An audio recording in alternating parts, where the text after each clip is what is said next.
Hey there YouTube lovers, my name is BB8 and today we are going to review Mario and Luigi Superstar Saga.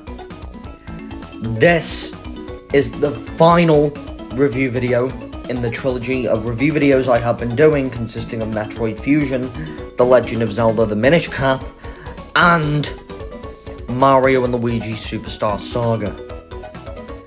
And thanks to me playing all three of them, I've now ended up with 50 hours on Game Boy Advance, Nintendo Switch Online, in a month. 1 month it took me to get 50 hours on the GBA collection. And we don't even have 10 games on it yet.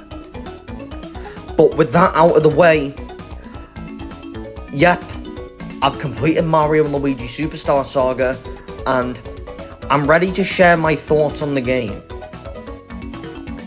Because I've never played a Mario and Luigi game before until I played Superstar Saga.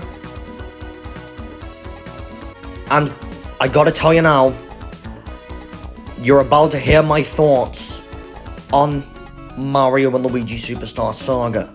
So without further ado, let's get into it, shall we? For the gameplay, the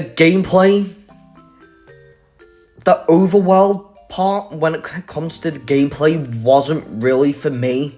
Because within the first 2 hours of me playing this game, I did find it a bit frustrating to keep pressing A and B so Mario and Luigi can jump.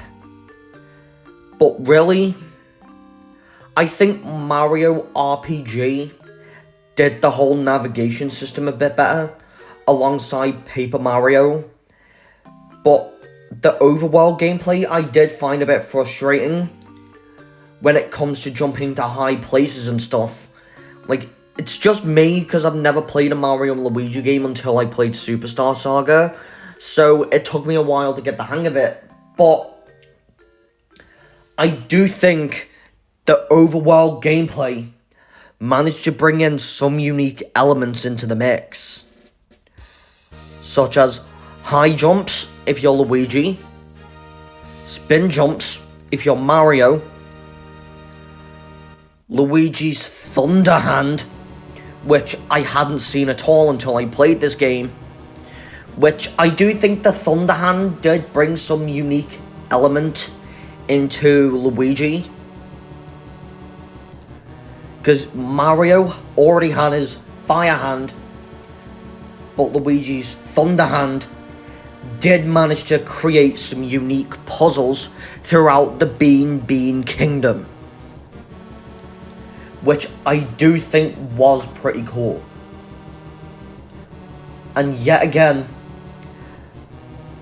the battle system I do think is unique, because any RPG that I've played before Mario and Luigi Superstar Saga did not have a battle system like it. Because I do think it is unique how you can press the A and B button throughout playing the game in order to fight, and if you get your timing right, you're able to avoid certain attacks, which I do think that is cool. And for the mini games, I can say for now, although the overworld gameplay wasn't really my cup of tea, I can say for now the battle system and the mini games were actually enough to keep me interested in this game. Because we did have a huge variety of mini games to tackle with here. Because I know one mini game here had Geno cameo in it, which I'm happy that we have a cameo from Geno, because yet again, we haven't had Geno appear in a game in a long time, and I'm happy he cameoed in one of the mini games. And I do think with each minigame having its own unique aesthetic to it, I do find the minigames quite interesting, to say the least. For the story has Mario and Luigi travel to the Bean Kingdom in order to fight off Calculetta and Fawful, who stole the voice of Princess Peach, for the purpose of trying to harness the power of the special artifact of the Bean Kingdom known as the Bean Star. I feel like the plot here was alright. Like, I know this is like the third Mario RPG, but having a star involved with the plot, even though we've already had stars involved with the story of Mario RPG and Paper Mario, I feel like Mario and Luigi could have had like a more unique plot without having a star involved. And I was fine with Calculetta as a villain, but really, Fawful was one of the show stealers for me. I was disappointed that he didn't get much screen time in the game. Yeah, because they were saving him for Bowser's Inside Story, which, if they do eventually bring DS Nintendo Switch Online to the Switch, I'm probably going to skip Partners in Time and go straight to Bowser's Inside Story, because Fawful was literally one of the show stealers of the entire game. Besides Prince Peasley, which I do think Prince Peasley is a good character, but I did find him a bit underdeveloped throughout the entire game. But overall, I do think Fawful is actually the show stealer of the game. And really, I do feel like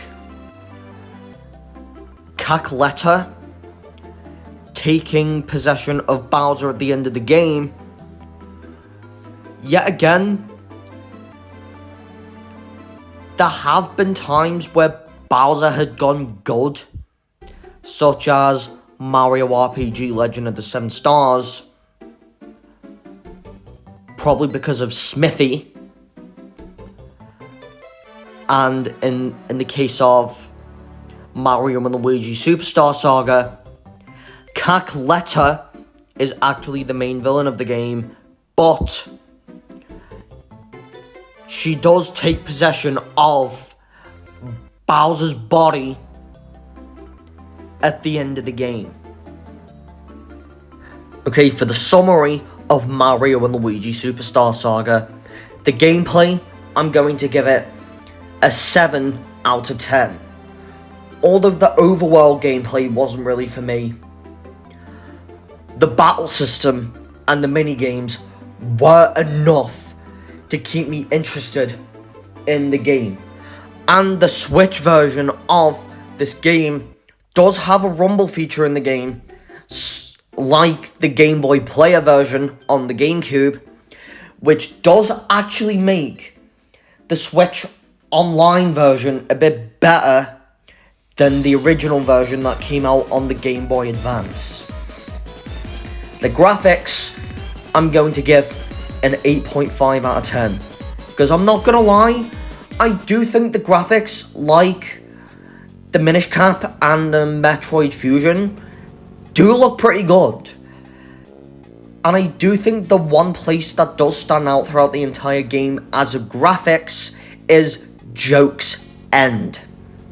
Because the Crystal Palace at Joke's End looks stunning. Although it was hard to navigate when I played through the game, I do think that Joke's End does look pretty stunning as of the graphics. The story, I'm going to give it an 8 out of 10.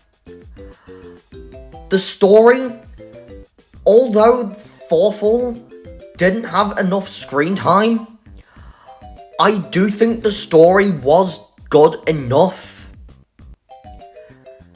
But I feel like Mario RPG Legend of the Seven Stars did it better. The characters, I'm going to give a 9 out of 10. Because we do have a good roster of characters to deal with here. Because we have characters like Cackletta, who does turn to Bowletta later in the game. Thoughtful, which I was disappointed he didn't get enough screen time in the game. Prince Peasley. And we do have cameos from other Mario characters, such as Professor Egad in the cafe area, which I do have a soft spot for the Luigi's Mansion games, so I was happy that Professor Egad made a cameo in this game. And I'm happy with the Luigi's Mansion reference they actually packed in here. And Gino also made a cameo in one of the minigames, which does make me happy to see a bit more Gino outside of Mario RPG. But it was a bummer that Gino literally did not make a cameo in the remake. For the music, I'm going to give it an 8.7 out of 10. I do think the music here was a good pull-off. I'm not gonna lie. Because yet again, I couldn't stop listening to the catchy jingle that when you get into a battle with an enemy, like literally, it does have this catchy jingle that you might get stuck in your head sometimes, which I do think makes the game a bit memorable. The difficulty, I'm going to give it a hard.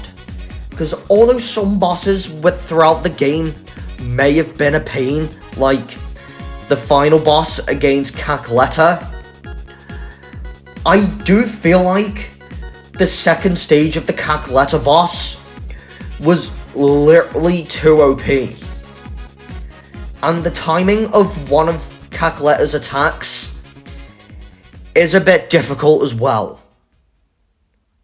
The length, I'm going to give it 18 hours. Because it did take me 18 hours to complete the game, because yet again, I did find the boss, I did find the whole map a bit hard to navigate. Unlike The Legend of Zelda The Minish Cap, which navigation was easier in the Minish Cap compared to Mario and Luigi Superstar Saga. Superstar Saga just placed a flag in the location you're supposed to go. But the Minish Cap actually gave you a detailed map of the Minish Cap's version of Hyrule. And I did take my time with the game as well, because I had been exploring. I've been playing some of the mini games throughout the map as well, and I've taken my time with the story as well. The audience, I'm going to give it a 7+. Come on, it's Mario. I literally can't give it higher than a 7 because, there's no gore or blood or anything like that because it's Mario. And this game does have a fair share of violence in it, but not too critical or brutal or anything like that. But cartoonish violence does make it enough to be suitable for players over the age of 7.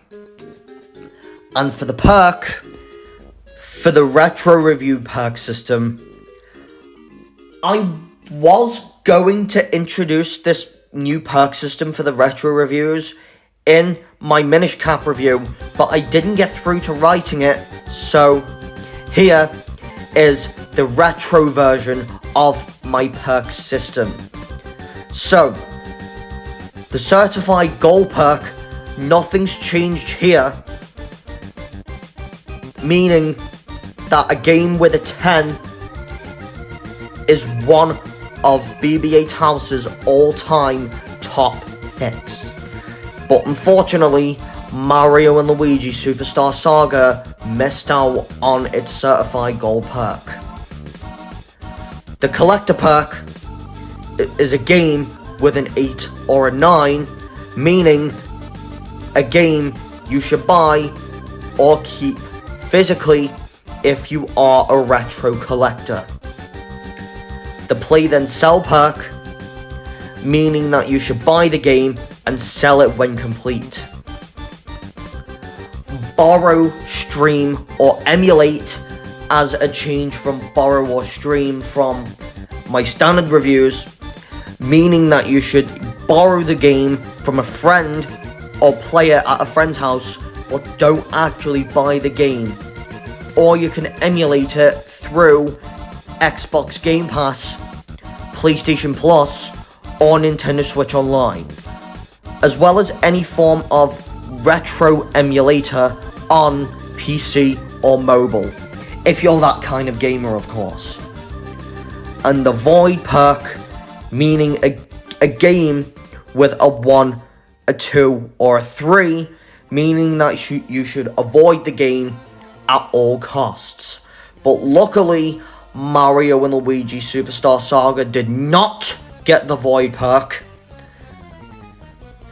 And the perk I'm going to give Mario and Luigi Superstar Saga is the collector perk, because it just about missed the certified gold perk, but I do feel like Mario and Luigi Superstar Saga was good enough to earn its collector perk. Because if I was to get in to retro game collecting at some point, Mario and Luigi Superstar Saga is definitely one game I would own alongside the Minish Cap and Metroid Fusion. Because the Game Boy Advance, so far, I'm having a good impression from its library of games.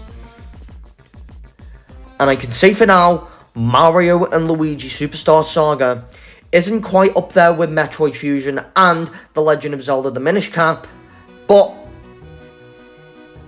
it was good enough. Because of its mini-games and cast of characters, I do think it did deserve its collector perk. And overall, I give Mario and Luigi Superstar Saga an 8.2 out of 10. It may not be my favourite Mario RPG of all time, but I do think with its unique gameplay elements, creative user interface design, unique battle elements, minigames, and the cast of characters, I do think Mario and Luigi Superstar Saga is definitely one game I might come back to in the future. Like, it may not be up there as one of my favourite Mario games, but Mario and Luigi Superstar Saga was fun. Although navigating the map was a pain, I do think this game, although from what I have been hearing, although Paper Jam had been getting mixed reviews, I have had a blast with Superstar Saga.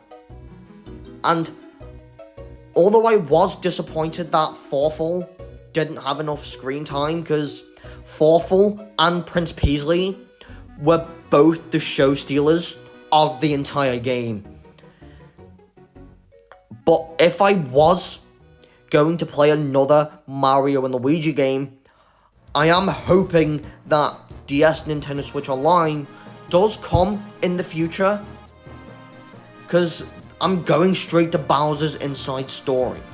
Because since I know that Fawful's the villain in that game, I'm literally going to skip Partners in Time and go straight to Bowser's Inside Story. So guys, what did you think of my review for Mario and Luigi Superstar Saga? I'm hoping that I can get more Game Boy Advance reviews in the future, because as I've recorded this, I'm pretty much up to date with the GBA collection, because we haven't had a new game added to the Game Boy Advance since Metroid Fusion, but I do think I will be doing another GBA retro review in the future. So, don't forget to subscribe to my channel, like this video, and turn your notification bell on so you don't miss another review video in the future. And I will see you all in a future video. BB8 out.